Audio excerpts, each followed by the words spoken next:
É a vós que eu dirijo a minha prece, e de manhã já me escutais. Desde cedo eu me preparo para vós, e permaneço à vossa espera. Graça e paz, cara amiga, caro amigo que acompanha a nossa meditação diária sobre a Palavra de Deus, sobre o Santo Evangelho, sobre a liturgia. Graça e paz a você neste domingo, é o terceiro do tempo da Páscoa. Cada domingo é a nossa Páscoa semanal e nós temos a alegria de estar vivendo, celebrando o tempo da Páscoa. Sou o Padre José Raimundo dos Santos, sou da Diocese de Amargosa, na Bahia, e tenho a grata satisfação de estar meditando com você a Palavra de Deus deste terceiro domingo do tempo da Páscoa. Hoje nós nos encontramos com Jesus, Jesus ressuscitado, nos encontramos com os seus discípulos em volta do lago de Tiberíades. Os evangelhos que nos narram as manifestações de Jesus ressuscitado, eles são considerados em três blocos. Não é aqueles blocos que falam sobre o anúncio do túmulo vazio, não é? As aparições de Jesus no ambiente do cenáculo, e depois as aparições de Jesus na Galileia. Lembra aquilo que a gente lembrava, o cântico da sequência da Páscoa, não é? Quando Maria Madalena diz aos apóstolos que ele vai preceder os seus na Galileia. Então é justamente nessa região da Galileia também, onde o Cristo ressuscitado vai se manifestar aos seus apóstolos, aos seus discípulos. Então nós hoje estaremos aí no lago de Tiberíades, no lago de Genezaré, aí na Galileia, para esse nosso encontro com Jesus ressuscitado. Aliás, durante esses dias nós estamos lendo também um trecho do capítulo 6º do Evangelho de João, que é aquele milagre do pão repartido, a superabundância de pão, não é, que nós vemos ali no lago de Tiberíades.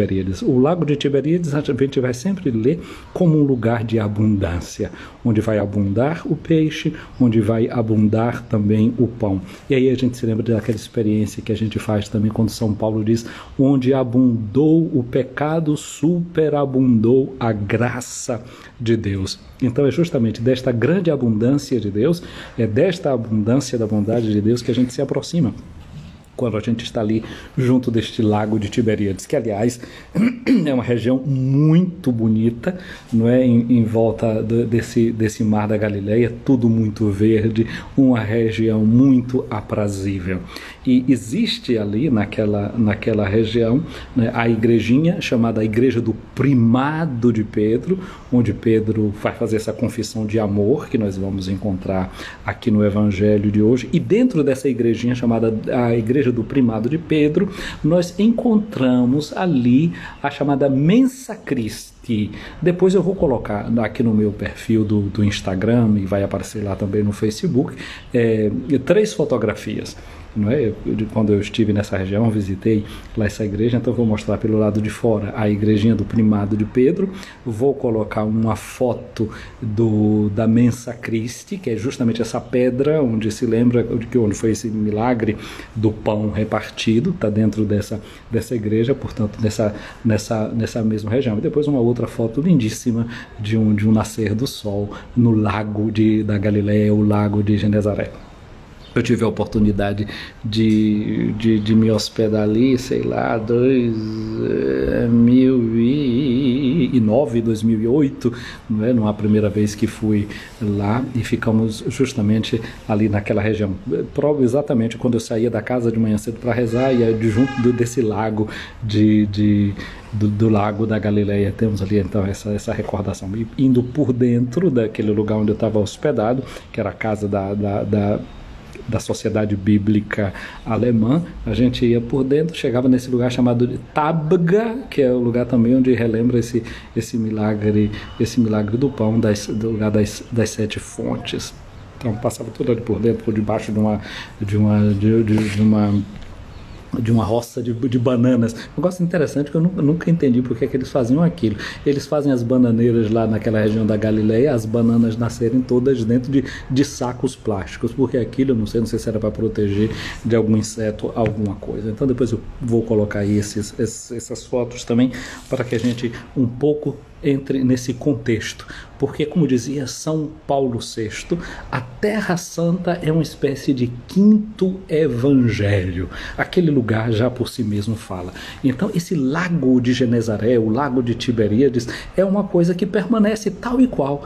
Porque, por exemplo, se a gente vai a Jerusalém, o templo a gente não encontra mais, a gente encontra os restos da muralha, não é? Tem outros lugares que a gente não consegue exatamente chegar e ver. Betânia, agora parece que...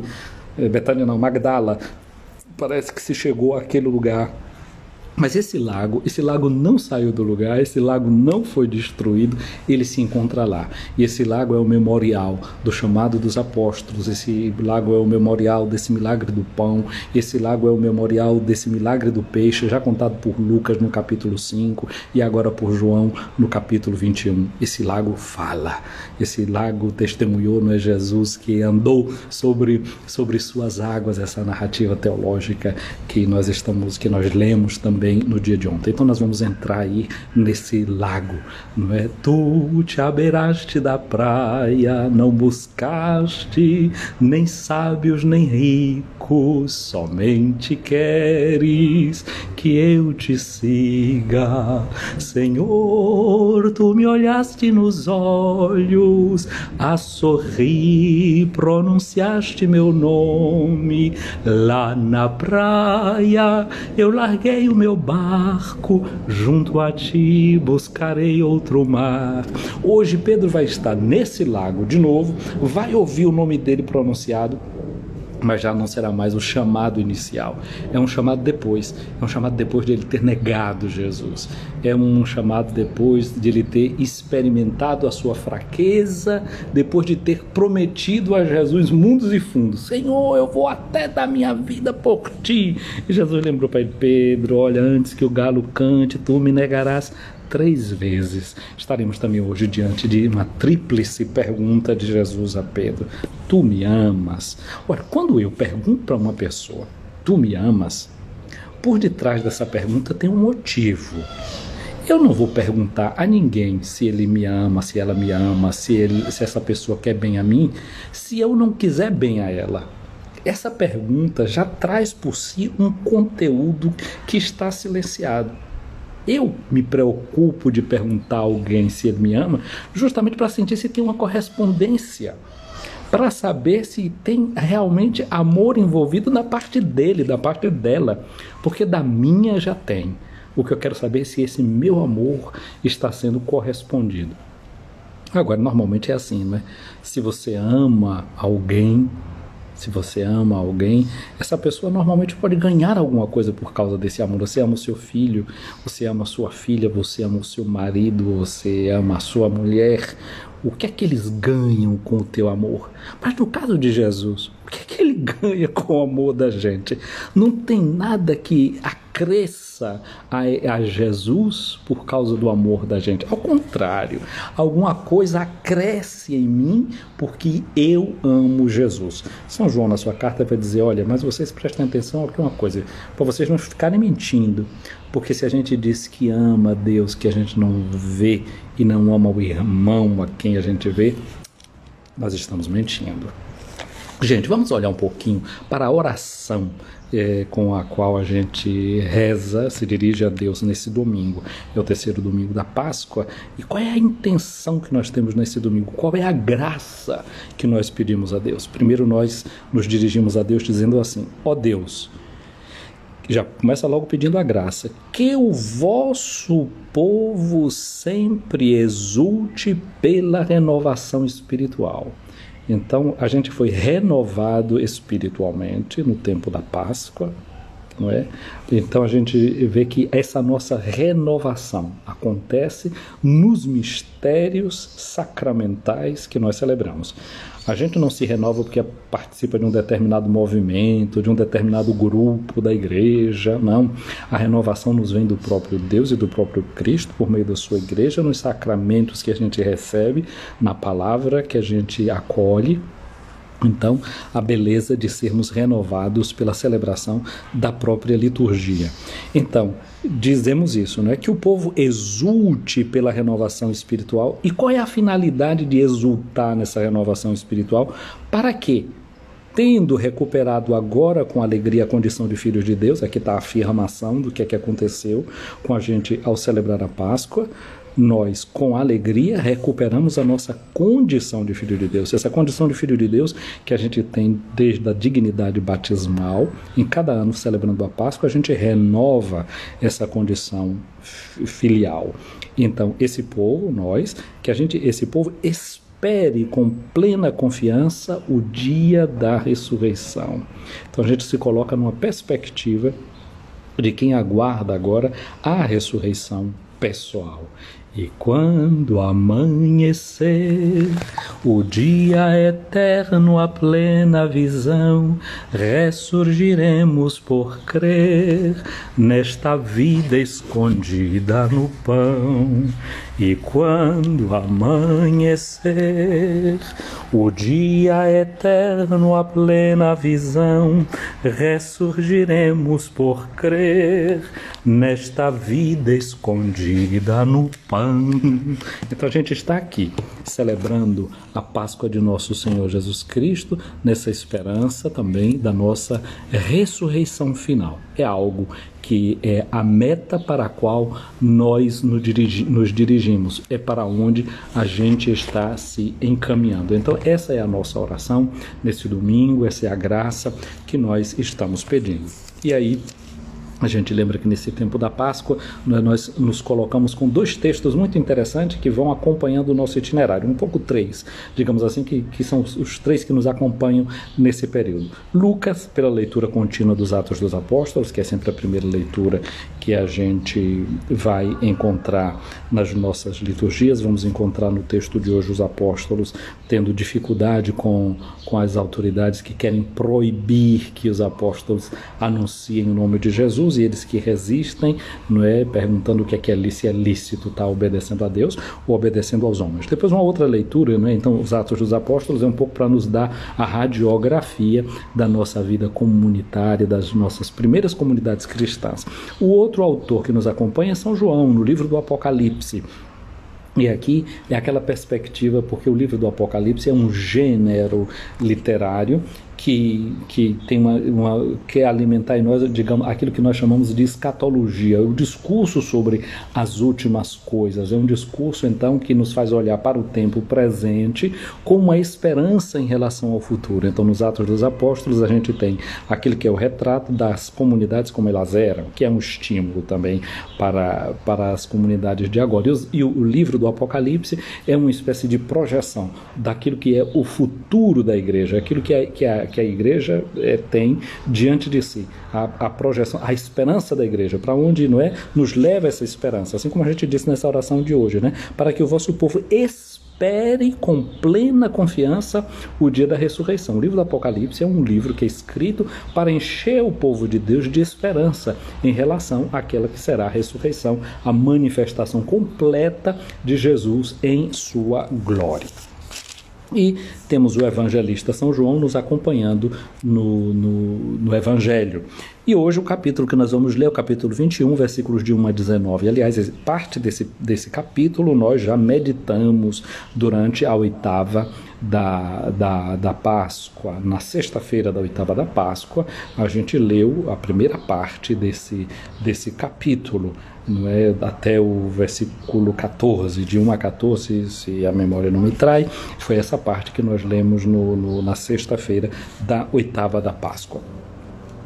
Nós já dissemos, nós estamos no lago de Genezaré, no lago de Tiberíades, o encontro de Jesus ressuscitado com os seus discípulos. E eles ali estão como aquilo que eles são: trabalhadores, trabalhadoras. Deus também é trabalhador. 1º de maio faz a gente pensar nisso, né? No nosso Deus como um Deus que trabalha. Lembra que o tempo da Quaresma nós nos encontramos com Jesus uma vez ali no templo, num dia de sábado, que curou aquele homem que estava há mais de 38 anos paralisado, e quando as pessoas foram criticar porque Jesus fez aquilo um dia de sábado, ele disse: eu faço aquilo que eu vejo meu pai fazendo. trabalhadores, trabalhadoras, Deus também é trabalhador. Hoje nós vamos encontrar esses discípulos que foram chamados lá no lago da Galileia, pescadores que eles eram, para seguir Jesus, mas Jesus fez uma proposta para eles: olha, venham, me sigam, eu vou fazer de vocês pescadores de homens.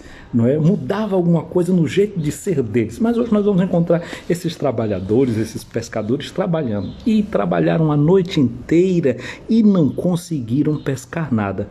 Mas eles não já tinham recebido o Espírito Santo, como nós ouvimos na semana passada no cenáculo? Jesus soprou sobre eles: recebam o Espírito Santo, não é? O pecado de quem vocês perdoarem será perdoado, etc. E depois, como é que eles voltam agora, digamos assim, para toda aquela vida que era a vida anterior? A gente tem aqui nesse texto um retrato de uma comunidade que fez uma experiência do Espírito do ressuscitado, que fez uma experiência de Deus, mas que parece que também experimentou uma debandada.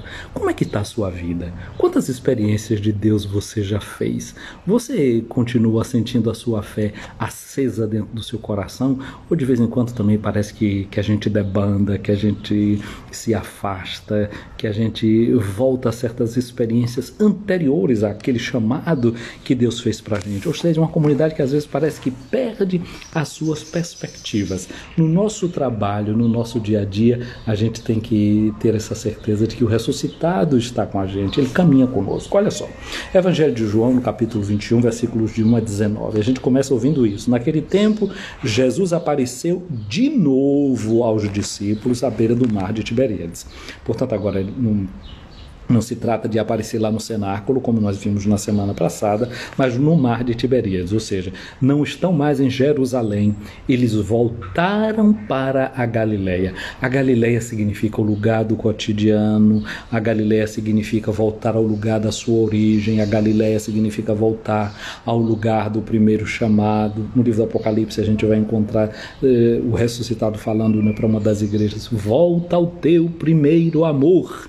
Não é? Às vezes, quando a gente perde o primeiro amor, perde o primeiro encanto, a gente não consegue mais reconhecer essa presença do Senhor dentro da vida da gente. Aí São João diz assim: a aparição foi assim, a manifestação de Jesus foi assim. Aí pode vir uma pergunta na cabeça da gente, né? Assim como, guarda essa pergunta, assim como foi que o ressuscitado se manifestou aos seus discípulos lá no mar de Tiberíades? Diz o seguinte: eles estavam juntos. Então, o ressuscitado se manifesta quando a gente está junto. É assim que ele se manifesta. E quem era que estava junto? Os 11, que estava faltando só Judas, né? Que aconteceu o que aconteceu. São os 11 que vão estar lá reunidos? Vamos ouvir. Não, está dizendo que lá estava Simão Pedro, Tomé, chamado Dídimo, meio que a gente já ouviu a semana passada. Dídimo a gente já sabe que significa gêmeo. Estava Natanael de Caná da Galileia, aquele que tinha dito: de Nazaré pode vir alguma coisa boa. Estavam os filhos de Zebedeu, que a gente sabe que são 2, João, é o discípulo amado, João, que a gente traduz assim como sendo ele o discípulo amado, que ele mesmo não diz, o discípulo, e Tiago, o irmão de João. Então 5, nós já temos aqui dados os nomes, e outros 2 discípulos de Jesus. Quem eram esses outros 2 discípulos de Jesus? O apóstolo sabia quem era. A gente sabe que no mundo antigo, para dar testemunho diante de um tribunal, não contava uma pessoa só, tinha que ter 2 testemunhas. Então aqui são 2 cujos nomes não aparecem, mas, ou seja, pela quantidade eles estão qualificados para ser testemunhas. Eles podem dar um testemunho, os 2 juntos. Mas, gente, o fato de João ter omitido o nome desses 2 discípulos, dizem que é uma estratégia literária. Para quê? Para que aí nesse lugar você possa colocar o seu nome. Nós completamos esse número simbólico, que é o número 7. Guarda bem isso aqui. O número 7, que é um número que significa plenitude, não é? Lembra os dons do Espírito Santo, lembra os 7 dias da semana, é um dom de plenitude. Ou seja, essa comunidade aqui agora experimenta a sua plenitude de alguma forma como comunidade. É uma comunidade que hoje se faz presente na história porque nós agregamos, nós juntamos o nosso nome ao nome destas testemunhas que fizeram essa experiência com Jesus ressuscitado. Esse é o ponto. Mas tem uma outra coisa aqui que a gente precisa pensar. O número não está completo. Onde é que estão os outros? Portanto, a gente está vendo aqui uma comunidade que, de alguma forma, mesmo já tendo feito aquela experiência lá no cenáculo de se encontrar com o ressuscitado, eles que estavam se reunindo a cada 8 dias, não é? Como aconteceu no primeiro dia da semana, 8 dias depois eles estavam lá reunidos. Aqui está faltando gente na reunião da comunidade. Você tem acompanhado sempre esse encontro da sua comunidade em cada domingo, dia da Páscoa semanal? Ou você está fazendo falta a esse número que completa a plenitude da igreja? Por que você não está participando? O que é que está acontecendo? O que é que explica a sua ausência na comunidade para celebrar este dom? Aqui a gente já, de alguma forma, encontra uma comunidade que se parece com as nossas comunidades. Uma comunidade de gente que nem sempre consegue permanecer fiel, mas mesmo assim, sendo essa comunidade que não está completa do ponto de vista da sua quantidade, o Senhor não deixa de se fazer presente. Assim como Ele não deixou de se fazer presente quando faltou Tomé. E aí eu preciso pensar numa coisa. Quando eu não estou na comunidade, quem está perdendo sou eu. Não é que esteja está faltando nada à comunidade. Em tese falta, porque você também é um dom de Deus para a vida da sua comunidade. Mas, na verdade, o grande prejudicado sou eu. Porque os outros fazem também essa experiência da presença do ressuscitado. Nós não vamos aqui ficar debatendo quem é que perde ou quem é que ganha, não é? Quando eu falto. Mas, de verdade, a comunidade ganha com a minha presença e eu ganho estando presente na comunidade. Então, é um ganha-ganha. E aqui a gente já deveria usar e pedir esse domingo como pedido dessa graça, para que a gente não se afaste da comunidade, para que a gente esteja presente na comunidade. E aqui agora, o que aconteceu? Simão Pedro, que é aquele que lidera o grupo, ele diz assim: eu vou pescar. E os outros disseram: também vamos contigo. É uma comunidade que está voltando, não é, a fazer a experiência de pescadores como eles eram antes. Não entraram nessa novidade da proposta de Jesus. Por que é que a gente trabalha? Qual a motivação do nosso trabalho, né? Qual é a razão de tudo aquilo que a gente faz? Eles saíram e entraram na barca, mas não pescaram nada naquela noite. Pode acontecer isso na vida da gente, não é? Trabalhar em vão, trabalhar praticamente por nada. Já tinha amanhecido o dia e Jesus estava de pé na margem. A gente disse que a pergunta para a gente se fazer assim, aqui João disse, e Jesus se manifestou assim. E eu disse, vamos guardar essa pergunta, assim como, olha só, Jesus estava de pé na margem. Então, assim como Jesus se manifesta à margem. Era a margem do lago, mas pode ser também que Jesus muitas vezes possa se manifestar à margem da nossa própria comunidade, à margem daquele lugar que a gente escolheu estar, à margem daquilo que a gente resolveu fazer. É bom que a gente trabalhe, é bom que a gente pesque, mas é bom que a gente tenha um olhar muito sensível para o que é que está acontecendo à margem das nossas comunidades, fora das bolhas dos nossos grupos, da nossa família, das nossas associações. O que é que está acontecendo entre os marginalizados, entre aqueles que muitas vezes nós marginalizamos? O que é que está acontecendo lá? Porque o Senhor muitas vezes vai para a margem. Estar à margem não significa dizer que está fora, está à margem. É bom que a gente preste atenção. O que é que está acontecendo à margem? Jesus, quando entrou na sinagoga, uma vez, por exemplo, ele viu que tinha um homem com a mão seca. Aquele homem estava à margem da assembleia reunida. Ele pegou aquele homem e colocou no centro para fazer a mão dele se desenvolver, para fazer a mão dele ficar curada. Então esse olhar sensível para o que é que está acontecendo à margem, para a gente trazer certas realidades para o centro. Os discípulos não sabiam que era Jesus. Jesus se manifestou como? Com os discípulos sem saber que era Jesus. Ele se manifesta não porque a gente sabe que é ele que está se manifestando. Por isso ele vai dizer, eu tive fome, você me deu de comer, estava com sede. E esses que fizeram bem aí vão perguntar, Senhor, quando foi que aconteceu isso? Toda vez que você fez isso ao menor dos meus irmãos, foi a mim que você fez. Então, o Senhor, como é que o ressuscitado se manifesta? Justamente assim, sem que a gente saiba. Então, Jesus diz, moços, tende alguma coisa para comer? Como é que ele se manifesta? Pedindo alguma coisa para comer. E quem pede alguma coisa para comer, normalmente, é quem está faminto. Quem pede alguma coisa para comer, normalmente é quem é pobre, é quem não tem, é quem falta recurso. E então é assim que o ressuscitado vai se manifestando, pedindo também alguma coisa para comer, batendo a nossa porta e querendo o nosso cuidado, a nossa atenção, a nossa sensibilidade, o nosso carinho. Como é que essa comunidade dos apóstolos respondem? Não, nós não temos, e não estavam mentindo, não. Às vezes a gente, para se desviar de alguém que está pedindo alguma coisa, diz que não tem, de repente tinha alguma coisa, aí o remorso vem logo em cima, depois, poxa, eu poderia ter dado alguma coisa. Mas a gente já anda com tanto medo, né? Medo de abrir a bolsa para dar alguma coisa a alguém, não sei o quê. Sabe Deus, é por isso que é bom já andar com as moedinhas no bolso. Então eles disseram, não temos. Aí Jesus diz, lançai a rede à direita da barca e achareis. Como é que o ressuscitado se manifesta? Dando indicações concretas naquela situação das nossas frustrações. Eles já tinham pescado a noite inteira, não tinham conseguido nada. Mas Jesus dá uma direção muito concreta.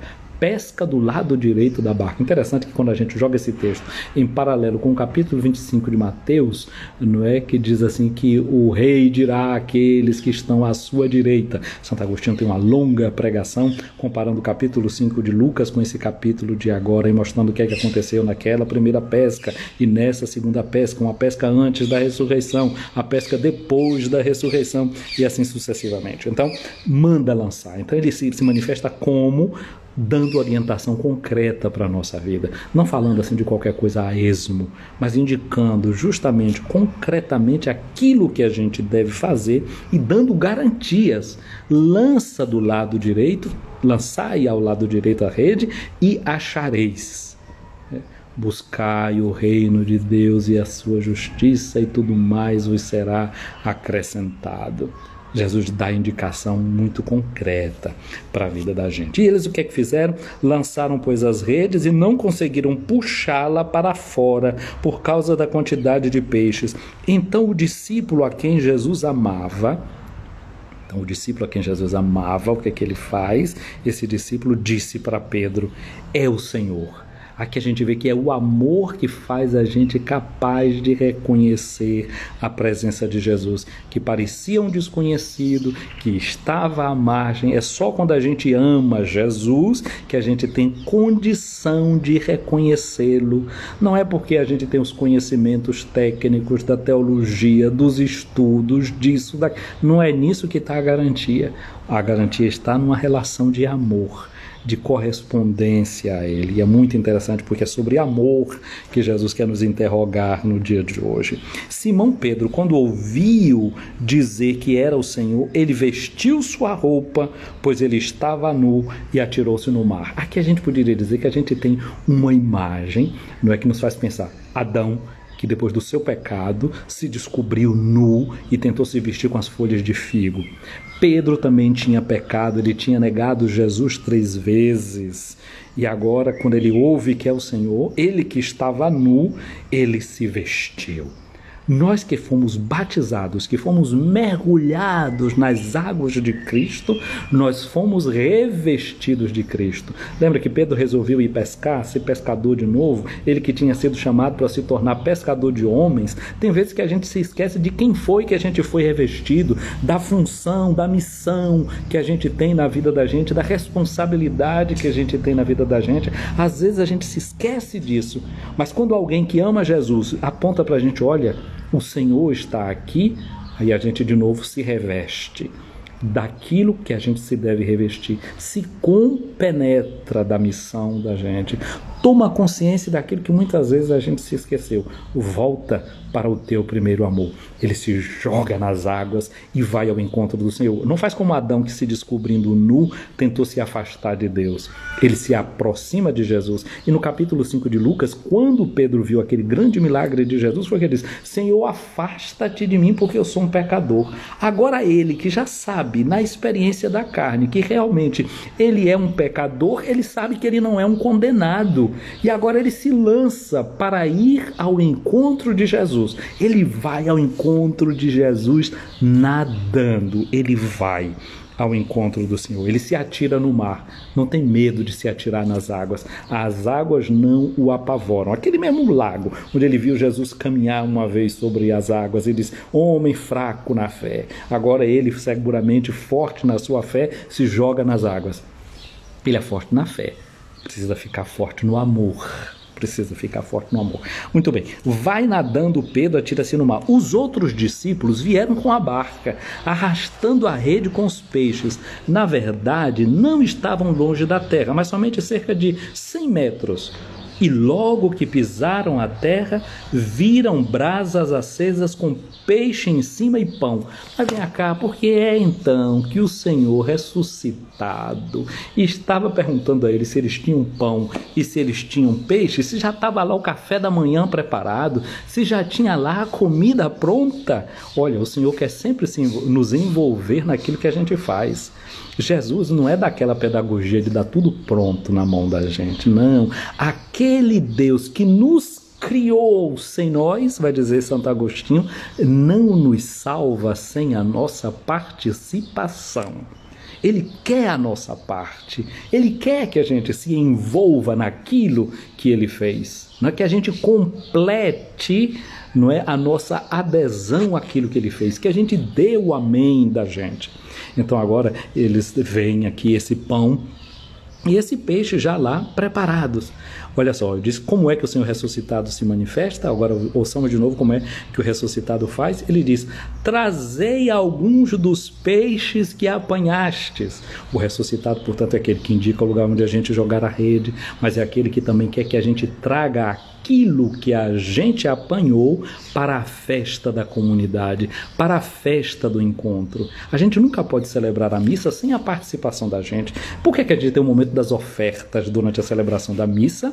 É justamente por isso, porque cada um deve trazer um pouco daquilo que você fez, não é? Ali sobre o altar está o fruto da terra e do trabalho do homem. O dinheiro que você põe na oferta, que você leva para a comunidade, significa eu levo do meu trabalho para me fazer presente a essa festa, a esse banquete da comunidade. Agora aqui tem uma coisa que eu acho muito interessante, porque em grego peixe se diz irkitus. E é interessante porque os primeiros cristãos fizeram um acróstico, pegaram as letras do nome Irritus e disseram Jesus, Cristo, Filho de Deus, Salvador. Né? Lendo assim as letras em grego do nome Irritus, peixe, se dá esse acróstico. Então Jesus Cristo, Filho de Deus, Salvador. Então aqui está até por detrás essa espécie dessa profissão de fé. Mas só que a palavra que está no Evangelho em grego, quando Jesus disse para trazer alguns dos peixes que apanhastes, não está a palavra irritus em grego, nós vamos encontrar a palavra opsarion, que é um diminutivo. opsarion, sempre em grego ion faz diminutivo, né? Como a gente diz inho, ozinho em português, a gente diz biblia, que significa os livros, mas biblion, que significa o livrinho. Biblos é o livro, biblion, o livrinho, biblia, os livros. Então, opsarion significa peixinho, opsaria, vários peixinhos. Ele diz assim, traga desses peixinhos que vocês apanharam. Jesus não está pedindo peixe grande para a gente levar. Jesus está pedindo para a gente levar peixe pequeno. Lembra que quando aquela viúva no templo jogou uma moedinha que Lucas diz que é a menorzinha das moedas que tinha, e Jesus diz, aqui essa mulher fez a maior oferta do que todos os ricaços que chegaram aqui jogando grandes somas no tesouro do templo. O que Deus pede para a nossa participação na vida da comunidade não é coisa grande, mas aquele pouco que a gente pode levar. Lembra os pães de cevada do menino do Evangelho de João no capítulo 6 que a gente está lendo durante a semana? É o pouco. O pouco com Deus é muito, muito sem Deus é nada. Mas esse pouco que a gente pode dar, este pouco a gente pode, e Jesus quer que a gente coloque na festa da comunidade. Então, o ressuscitado é esse que pede para a gente trazer. Ele se manifesta assim, pedindo que a gente traga o que a gente conseguiu apanhar, os frutos do nosso trabalho. Então Simão Pedro subiu ao barco e arrastou a rede para a terra. É Pedro, aquele que lidera a comunidade. E estava cheia de 153 grandes peixes. Peixes grandes estavam lá. Os grandes eram 153. Dizem que, segundo a botânica daquele período, eram os peixes que eram catalogados naquela época, o que significa dizer que todo tipo de peixe estavam ali representados, a universalidade dos peixes. Isso significa a universalidade da igreja. Toda a igreja que é presente nesse banquete, quando a gente celebra a Eucaristia, toda a igreja que se faz presente, todo o povo de Deus que se faz presente. Santo Agostinho, antigamente esse povo tinha muita técnica da gematria, de dar valor aos nomes, aos números, tinha um simbolismo por detrás dos números. E Santo Agostinho diz que esse número 153 pode ser reduzido a 17. Porque eles tinham uma técnica, eles iam contando assim, não é? Os intervalos de 1 a 53, de 1 a 17, você conta o número de 1 até 17, e diz que tudo podia, esse 153 poderia ser reduzido a 17. Por que ele diz 17? Porque ele diz que 17 é a soma de 10 mais 7. 10 é o número dos 10 mandamentos da lei de Deus. Não é? A lei de Deus que deve ser observada por cada um de nós. Mas ele diz, a lei sozinha não dá conta para o ser humano se salvar, porque São Paulo vai dizer, a letra mata, o Espírito é que vivifica. Aí quando ele pensa no Espírito, ele diz, quantos são os dons do Espírito Santo? 7. Ele diz, pois é, porque diz-nos, se você pega segundo Isaías, os dons do Espírito Santo, não é? Começando do primeiro dom, terminando com o dom da sabedoria, ele diz assim que a sabedoria, não é? A ciência, a salvação está justamente nesse adquirir esta sabedoria que vem do próprio Deus. Então, essa sabedoria vai nos ajudar a, conhecendo a lei de Deus e a observar a lei de Deus, não por temor, não por medo, mas pela sabedoria que está dentro da gente, porque a gente sabe que andando, observando a lei de Deus, a gente encontra a salvação. Então, Santo Agostinho faz esse jogo, não é? Então, com os 10 mandamentos e os 7 dons do Espírito Santo, 10 com 7, 17. Aí ele usa a técnica da gematria e diz às pessoas, agora vocês peguem e vão somando os números de 1 a 17.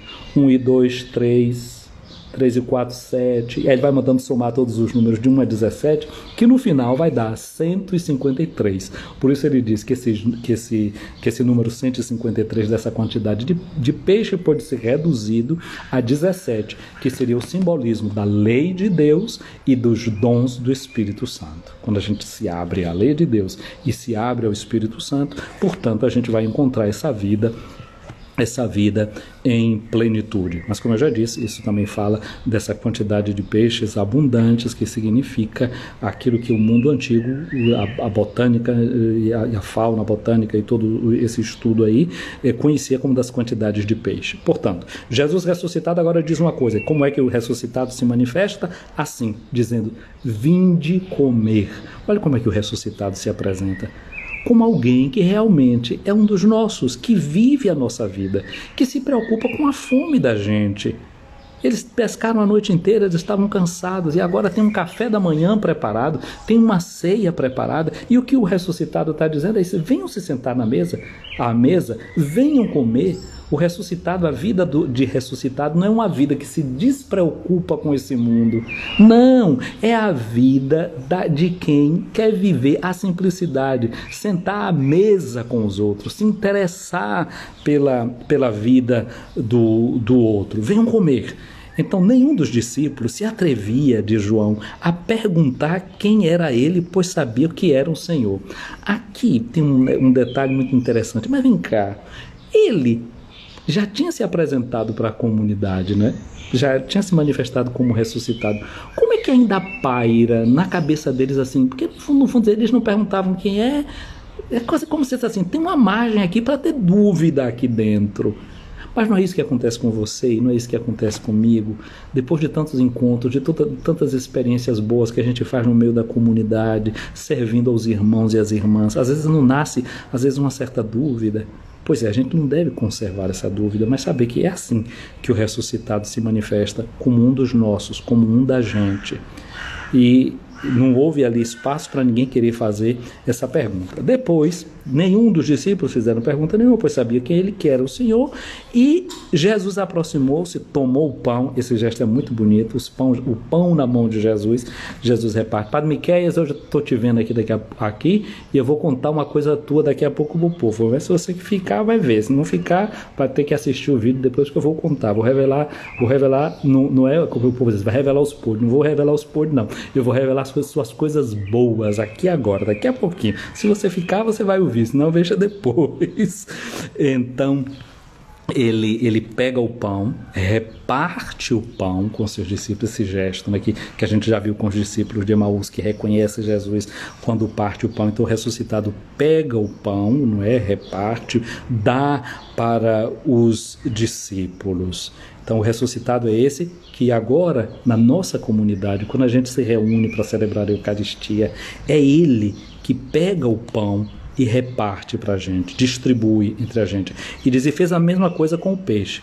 Esta foi a terceira vez que Jesus ressuscitado apareceu dos mortos. Agora, gente, tem uma coisa muito interessante, essa segunda cena que vem agora, que é o diálogo de Jesus com Pedro. Imagina só, Pedro negou Jesus 3 vezes. Será que Pedro conseguia estar olhando para Jesus com tranquilidade, sem problema? Ou estava assim, feito cachorrinho desconfiado, que fica lá pelo canto, murchinho, né, com medo de receber uma pancada? Como era que Pedro estava no meio dessa celebração da comunidade? Como é que ele estava se sentindo? Olha, como Pedro estava se sentindo, a gente não sabe. Mas a gente sabe como é que Jesus estava se sentindo. Eu já disse a vocês, quando a gente pergunta a alguém se essa pessoa ama a gente, eu só pergunto isso a quem eu amo.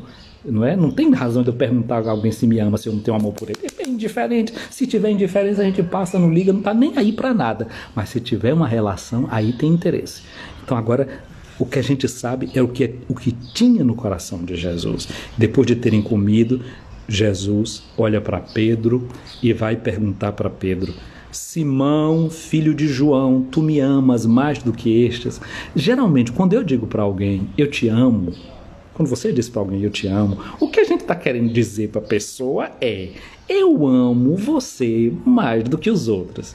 A minha mãe, que é esperta mais do que tudo, ela sempre me diz: ah, meu filho, pode muita gente te amar, mas ninguém te ama como eu não. Quer um amor puro, quer um amor sincero, quer um amor verdadeiro. Eu sei o que é que ela está querendo me dizer. Faço-me de desentendido com o que é que ela está querendo me dizer, mas estou entendendo o recadinho que ela está me dando, muito sutilmente. Então, olha só, quando a gente diz assim, eu te amo, A gente está sempre querendo dar essa informação para o outro, né? Que se a gente se compara com os outros, eu te amo, eu te amo. Parece que a gente está dizendo, mais do que os outros te amam, eu te amo. Aí Pedro aqui agora, escutando essa pergunta de Jesus, ele respondeu assim: sim, Senhor, tu sabes que eu te amo. Eu não sei se a tradução que você tem é como essa que eu estou tendo aqui agora, mas Jesus pergunta, eu te amo, e Pedro responde, tu sabes que eu te amo.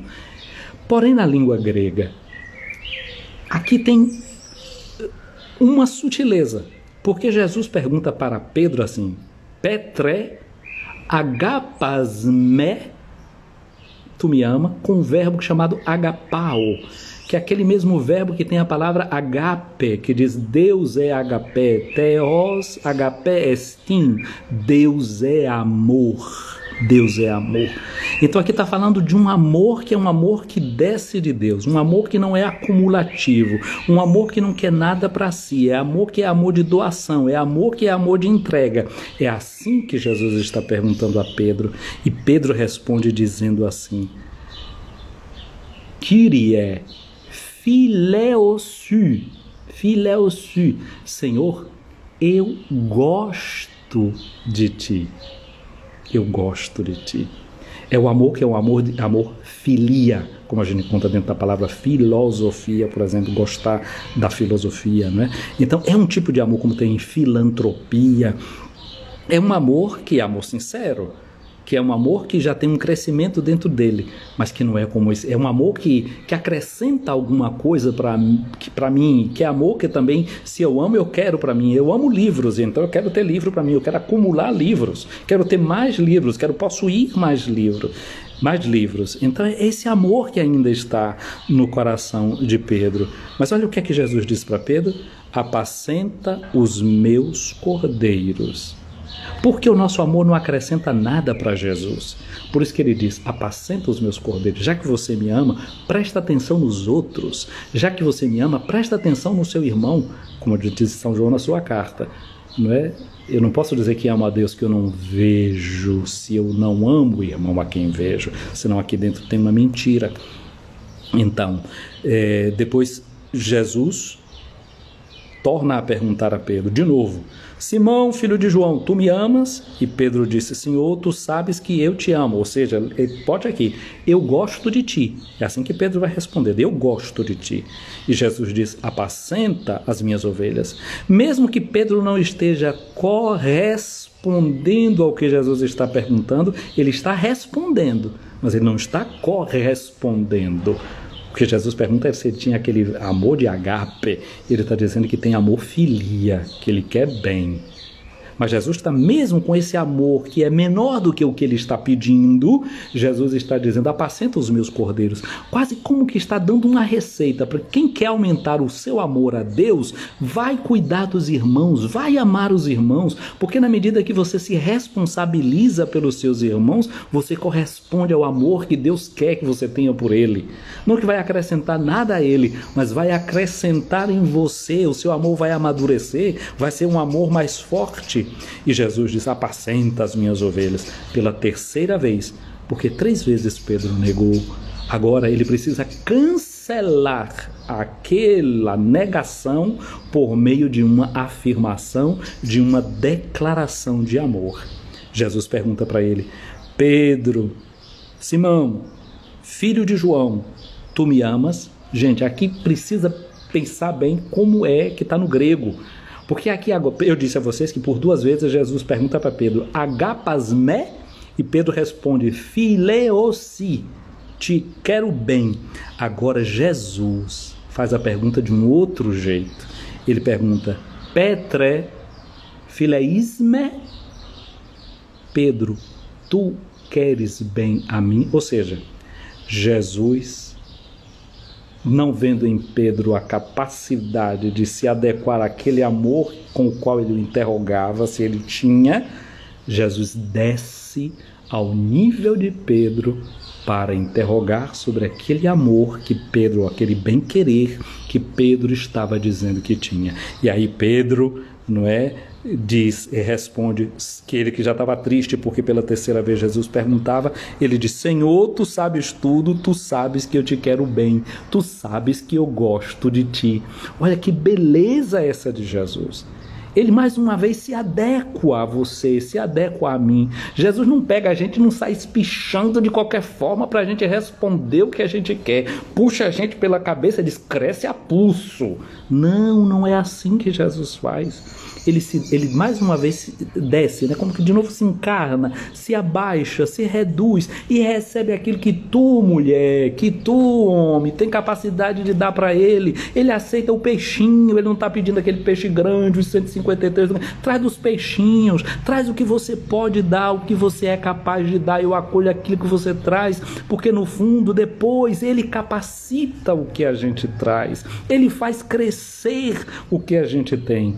É assim a dinâmica e a pedagogia do ressuscitado. É assim que o ressuscitado se manifesta, não exigindo que a gente esteja à altura daquilo que a gente pergunta e corresponda logo, mas com aquela paciência. Pedro, depois vai chegar uma hora, na hora que Pedro vai morrer, morreu aqui em Roma, segundo Orígenes conta, quando estava para morrer, Pedro disse assim: olha, Senhor, diz aos carrascos que não posso morrer como morreu o meu Senhor, e pede para ser crucificado de cabeça para baixo. Agora Pedro está dizendo, provando que realmente ama o Senhor. Não é só um querer, não é só gostar, não. É um querer bem tanto ao Senhor que se identifica com Ele na vida e na morte. Mas foi preciso um processo. A gente não pode querer que aquilo que é o final de um processo seja logo o início.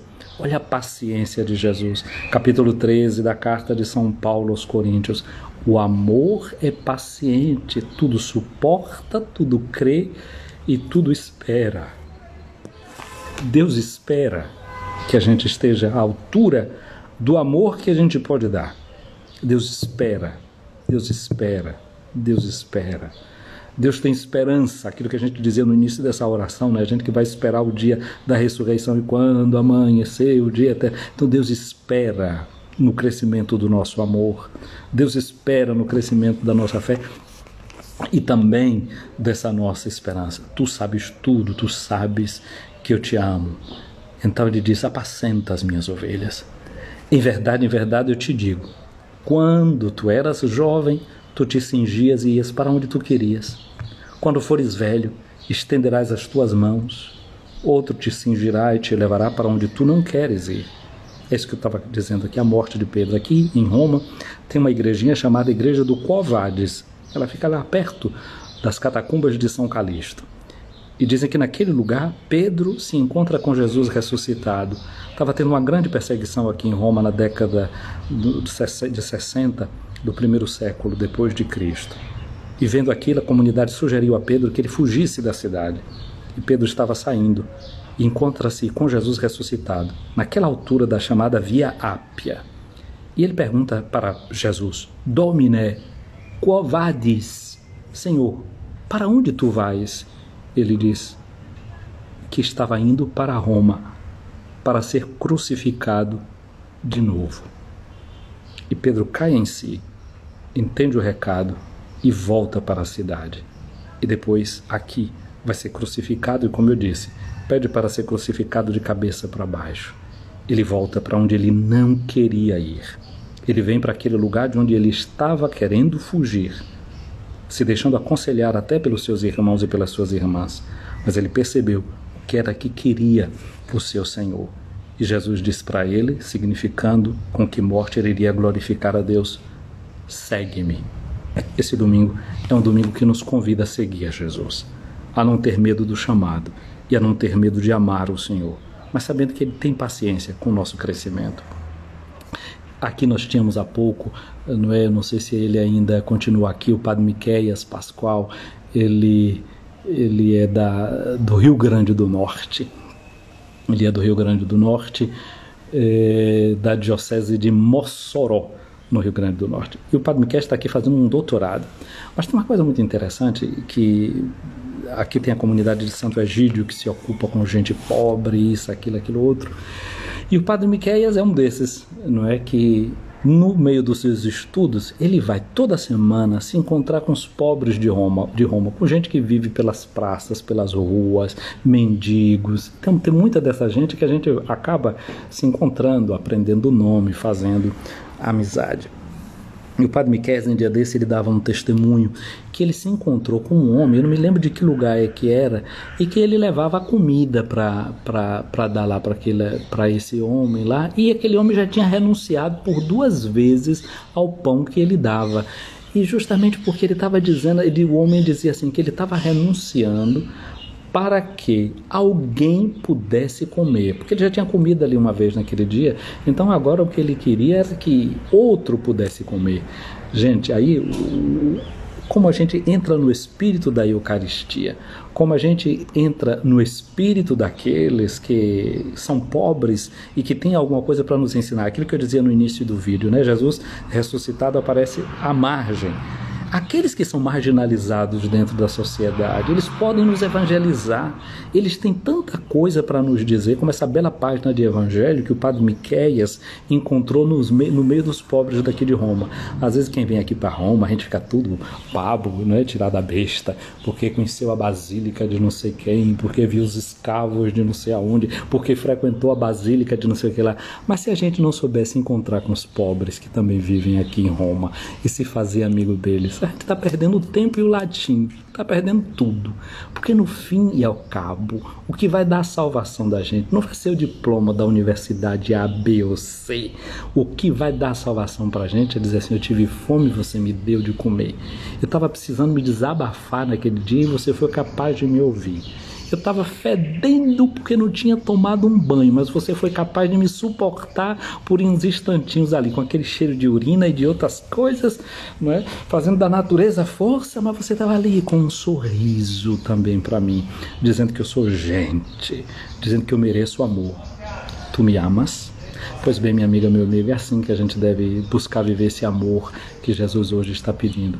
O nosso amor por Jesus não acrescenta nada a Ele. E justamente por isso é que Ele pede sempre: vai, cuida dos teus irmãos, cuida das tuas irmãs. O Senhor esteja acima de ti para te proteger, à tua frente para te guiar, atrás de ti para te defender, dentro de ti para te abençoar. Que a bênção de Deus Todo-Poderoso, Pai, Filho e Espírito Santo, desça sobre ti, minha amiga, meu amigo, e permaneça para sempre. Amém. Gente, eu estou vendo aqui muita gente participando dessa nossa live. Quero deixar o meu abraço para Wilma Costa, Mima Costa, para Josimário, para José de Lima aí em Conceição do Almeida, Ana Barbosa, Odaleia aqui na Suíça, Claudineia Nascimento, Marcos Lessa em Santo Antônio de Jesus, Darcy Sampaio, Aline aí em Feira de Santana, um abraço para o Will de Souza também em Santo Antônio, Feodor Sena, nunca mais a gente tinha se visto por aqui, né? Já até, não estou lembrando de onde é que é, mas tudo bem. Darcy Sampaio diz aqui: consegui chegar a tempo, gratidão mãezinha. Pois é, estamos começando o mês de maio, mês de Maria, né? E hoje lembramos São José Operário. Nosso abraço a todos os trabalhadores, a todas as trabalhadoras. Mari Caldas, um abraço para você. Um abraço para Bia Cláudia Freitas. Não sei se você vai lá no Santuário de São José hoje, né, Cláudia? Se for, reza por nós. Aí em Belo Horizonte. Um abraço para a Avelina Cris. Que agora começou a aparecer mais um bocado de gente. Bio, um abraço para você. Um abraço para a Leila Cerqueira. Padre André, um abraço para você. Padre André, acho que hoje eu consigo, viu? Bater o martelo. Vamos ver. Um abraço para a Lígia Carla. Um abraço para quem já disse aqui, Odaleia, Sandra, lá de Brasília. Um abraço, Sandra. Um abraço para Jaci Félix. Lio, feliz fico eu vendo você aqui, viu? Ontem foi Moringa, hoje é Lio. Eita, que eu tô em alta. Um abraço para Leutz Martins, aí em Santos. Um abraço, Leutz Martins. Eu vi suas aquarelas, que coisa bonita. Essa é uma artista, não é? Terciária franciscana. Um abraço para você. Cacto Suculento, um abraço para você também. Aloma, um abraço grande, viva São José. Dá um abraço para o padre Valmiro, não é, hoje aí na festa de vocês na comunidade. Queria chamar o Padre Valmiro pelo apelido que a gente diz no seminário. Um abraço para Ana Maria Menezes, para Cia Sérgio, para Nira Santana, aí em Paróquia de Nossa Senhora da Purificação em Nazaré, para Nide Gomes, comunidade de São Francisco, em Nilo Peçanha. Vilma Cunha, um abraço para você também. Padre André já falei, para Isabel Fazendas, um abraço. O Miqueias está aqui, já tínhamos falado dele no início, demos o testemunho dele. Lilia Davi Luna, um abraço. Edileus Aragão e Gil Roger. Roger, eu já dei uma resposta para você lá no seu privado, viu? Veja lá o que foi que eu te respondi. Manuel Roque, um abraço para você, um abraço para a Genilza Lisboa e para a escritora História, um abraço para você também, para a Angélica Teixeira, Claudiane Mascarenhas, Rose Santos, um abraço, Deus te abençoe. A Adriana aqui também chegando, e a Ana Barreto disse que hoje é a festa de São José, não é, aí em Nazaré. Lula Ordelo, um abraço para você aí em Cruz das Almas. E a Avelina Crise. Pronto, eu acho que eu cheguei aqui a todo mundo que foi se apresentando aqui nessa live. Um domingo abençoado para todos vocês. Depois eu vou salvar essa live lá no nosso perfil do YouTube, no nosso, como é que chama o outro negócio? No Facebook também. Comentem, encaminhem. Dayara, um abraço para ti, bom e santo domingo. Deus abençoe vocês, a cada um. Vivamos bem esse mês de maio. Eu estava com uma coisa na minha cabeça que eu não sei se vai dar certo. Eu estava querendo rezar o texto em algum dia, se fosse possível seria o domingo, mas eu estava querendo rezar um texto chamado texto cristológico, mas eu precisaria me acertar com 5 pessoas para que às 6 horas daí do Brasil, que são 11 aqui, a gente pudesse rezar esse texto cristológico. Teria que ser com 5 pessoas que me dessem um sim, e que aí daí a gente ia entrando na chamada, né? A gente rezava e a pessoa continuava e o mais ficava ali. Mas não sei se vai dar certo, mas pelo menos lanço aqui a ideia. Se der, louvado seja Deus. Se não der, um dia dá. Gente querida, beijo pra vocês. Feliz domingo. Olha, o Dalé já topou. O Dalé é tarde pra gente, viu? Nós aqui estamos às 11 da noite. Se tu tiver coragem, a gente começa. Então, eu já conto contigo. Então, tá bom. Se não tiver mais ninguém, rezamos nós dois. E assim fazemos. Gente querida, fica com Deus. Um abençoado domingo. Tchau, tchau.